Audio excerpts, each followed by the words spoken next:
பொள்ளாச்சி பேருந்து நிலையத்தில் நடந்த அதிர்ச்சி சம்பவம். அரசு பேருந்தை இயக்க முயன்ற பெண்ணால் பரபரப்பு.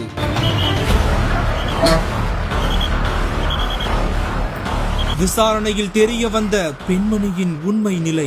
கோவை மாவட்டம் பொள்ளாச்சி புதிய பேருந்து நிலையத்தில் நிறுத்தி வைக்கப்பட்டிருந்த அரசு பேருந்து ஒன்றில் ஏறிய பெண் ஒருத்தவங்க அந்த பேருந்தை இயக்க முயற்சி செய்திருக்காங்க. தொடர்ந்து பேருந்து ஓட்டுநர் மற்றும் பொதுமக்கள் இணைந்து அந்த பெண்மணியை பேருந்துல இருந்து பத்திரமா கீழே இறக்கிய நிலையில தான் அந்த பெண்மணி மனநலம் பாதிக்கப்பட்டவர் என்பது தெரிய வந்திருக்குது. மேலும் அன்னூரில் செயல்பட்டு வரக்கூடிய மனநல காப்பகத்தில் இருந்து அந்த பெண்மணி தப்பித்து வந்து பொள்ளாச்சி பேருந்து நிலையத்தில் ரகளையில ஈடுபட்டதாக கூறப்படுது. இதை தொடர்ந்து சம்பந்தப்பட்ட காப்பகத்திற்கு தகவல் தெரிவிக்கப்பட்டு அந்த பெண்மணியை அங்கு அனுப்பி வைக்கும் முயற்சியை மேற்கொண்டிருக்கிறாங்க. பேருந்து நிலையத்தில் மனநலம் பாதிக்கப்பட்ட பெண்மணி பேருந்தை இயக்க முயன்று பொதுமக்களை அச்சுறுத்திய இந்த சம்பவம் பொள்ளாச்சி பேருந்து நிலையத்தில் பெரும் பரபரப்பை ஏற்படுத்தி இருந்திருக்கு.